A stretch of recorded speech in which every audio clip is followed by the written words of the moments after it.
ಭುವನ್ ಜಗಳ ಸ್ವಲ್ಪ ಸೀರಿಯಸ್ ಆಗಿ ಪೊಲೀಸ್ ಠಾಣೆಯ ಮೆಟ್ಟಿಲೇರಿರುವುದು ಗೊತ್ತೇ ಇದೆ. ಪ್ರಥಮ್ ನನ್ನ ಕಾಲನ್ನು ಕಚ್ಚಿದ್ದಾರೆ ಎಂದು ಭುವನ್ ದೂರು ನೀಡಿದರು. ಈ ನಡುವೆ ಭುವನ್ಗೆ ಕಚ್ಚಿರುವ ತನ್ನ ಕ್ರಮವನ್ನು ಸಮರ್ಥಿಸಿಕೊಂಡಿರುವ ಪ್ರಥಮ್ ಭುವನ್ ವಿರುದ್ಧ ಗಂಭೀರ ಆರೋಪ ಮಾಡಿದ್ದು, ಭುವನ್ ನನಗೆ ಮೊದಲು ಕಚ್ಚಿದ್ದ, ಹೀಗಾಗಿ ನಾನು ಅವನಿಗೆ ಕಚ್ಚಿದ್ದೇನೆ, ನನ್ನ ಆತ್ಮರಕ್ಷಣೆಗಾಗಿ ನಾನು ಈ ರೀತಿ ಮಾಡಬೇಕಾಯಿತು ಎಂದಿದ್ದಾರೆ. ಭುವನ್ ಕಚ್ಚಿದ್ದರಿಂದ ನನ್ನ ಕತ್ತಿಗೆ ಗಾಯಗಳಾಗಿದ್ದು ನಾನು ಇದಕ್ಕಾಗಿ ಚಿಕಿತ್ಸೆ ಕೂಡ ಪಡೆದಿದ್ದೇನೆ. ಡಾಕ್ಟರ್ ಕತ್ತಿಗೆ ಪಟ್ಟಿಯನ್ನು ಕೂಡ ಕಟ್ಟಿದ್ರು. ಈ ಸಂಬಂಧ ಈಗಾಗಲೇ ತಲಘಟ್ಟಪುರ ಪೊಲೀಸ್ ಠಾಣೆಯಲ್ಲಿ ದೂರು ದಾಖಲಿಸಿರುವುದಾಗಿ ಪ್ರಥಮ್ ಹೇಳಿದ್ದಾರೆ.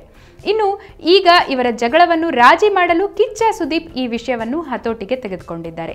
ಬಿಗ್ ಬಾಸ್ ಮೂಲಕ ಭುವನ್ ಪ್ರಥಮ್ ಇಬ್ಬರು ಸುದೀಪ್ ಅವರಿಗೆ ಪರಿಚಿತರು. ಹೀಗಾಗಿ ಜಗಳ ಇತ್ಯರ್ಥ ನಿಟ್ಟಿನಲ್ಲಿ ಪ್ರಥಮ್ ಭುವನ್ ಜೆಪಿ ನಗರದಲ್ಲಿರೋ ಸುದೀಪ್ ಮನೆಗೆ ಹೋಗಿದ್ದಾರೆ. ಕಿಚ್ಚ ಬುದ್ಧಿವಾದ ಹೇಳ್ತಾ ಇದ್ದಾರೆ ಎನ್ನಲಾಗಿದ್ದು, ಅವರ ಮಧ್ಯಸ್ಥಿಕೆಯಲ್ಲಿ ಕಚ್ಚಿಸಿಕೊಂಡವರ ಜಗಳ ರಾಜಿ ಆಗಬಹುದು ಎಂಬ ಮಾತುಗಳು ಕೇಳಿ ಬರ್ತಾ ಇವೆ. If you like this video, ಬೇಗ ಲೈಕ್ ಮಾಡಿ, ಕಾಮೆಂಟ್ ಮಾಡಿ, ಶೇರ್ ಮಾಡಿ ಹಾಗೂ ಯೋಯೋ ಟಿವಿ ಕನ್ನಡವನ್ನು ಸಬ್ಸ್ಕ್ರೈಬ್ ಮಾಡಿ.